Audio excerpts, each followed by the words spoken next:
ഞാൻ മനസ്സിലാക്കിയിടത്തോളം നിങ്ങളുടെ വീട്ടിൽ നിങ്ങൾക്ക് ഉപദേശം തരാൻ കൃത്യമായ ഒരാളില്ല.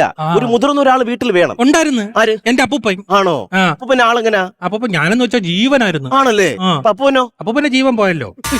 അതെങ്ങനെ? അപ്പൂപ്പന് ഭയങ്കര ഈ ആള് മറ്റേ ഇതുണ്ടല്ലേ, മറ്റേ ഈ അഗസ്തി കൂടം അത് കണക്കിരിക്കും. എന്ന് വെച്ചാ ഈ ലാബിലൊക്കെ കാണൂല എല്ല് ഇങ്ങനെ വെച്ചിട്ട് അസ്ഥി കൂടാ അത് കണക്കിരിക്കും.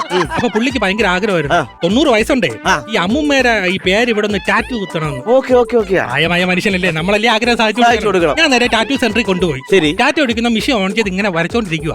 അപ്പൊ അപ്പൂപ്പന്റെ എല്ലും ടാറ്റു അടിക്കുന്ന മെഷീനും തമ്മിൽ ഒരഞ്ഞിട്ട് തീ പിടിച്ച് ആദ്യം അപ്പൂപ്പ കത്തി, പിന്നെ ടാറ്റു സെന്റർ കത്തി, ടാറ്റു അടിക്കുന്നവൻ നിന്ന് കത്തി. അങ്ങനൊരു വല്ലാത്തൊരു സാഡ് സിറ്റുവേഷൻ നിങ്ങളുടെ ജീവിതത്തിൽ ഉണ്ടായിട്ടുണ്ട്.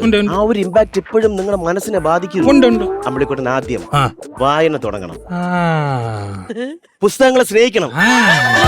ഒരുപാട് പുസ്തകങ്ങളെ സ്നേഹിച്ചേ പറ്റും. പുസ്തകങ്ങൾ വായിക്കാറുണ്ടോ? പിന്നെ ഞാൻ ഇന്നലെ കൂടെ നോവൽ വായിച്ചില്ലൂ. ഒരു ദിവസം ഒരു 10 പേജെങ്കിലും വായിക്കണം. 10 കിടില നോവലായിരുന്നു. 250 പേജ് ഉണ്ടായിരുന്നു. ഒറ്റ ഇരിപ്പ് ഞാൻ വായിച്ചു തീർത്ത്. ഏതാണ് നോവലിന്റെ പേര്? നോവലിന്റെ പേര് എന്തോന്ന് എനിക്ക് ഓർമ്മയില്ല.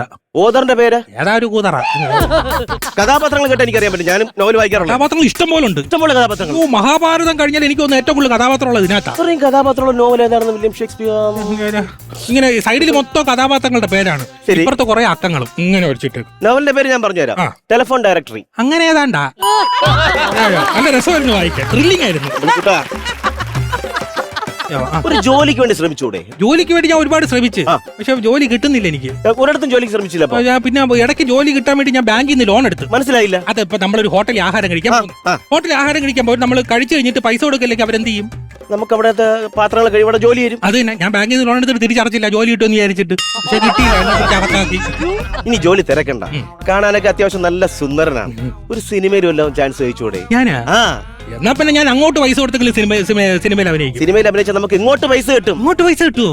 ഇങ്ങോട്ട് പൈസ കിട്ടുമെന്നാ. പിന്നെ ആ ചേതാമനും നോബിയൊക്കെ പ്രൊഡക്ഷൻ ഫുഡ് ഇതിനാണ് അവിടെ പോയി കിടക്കണത്.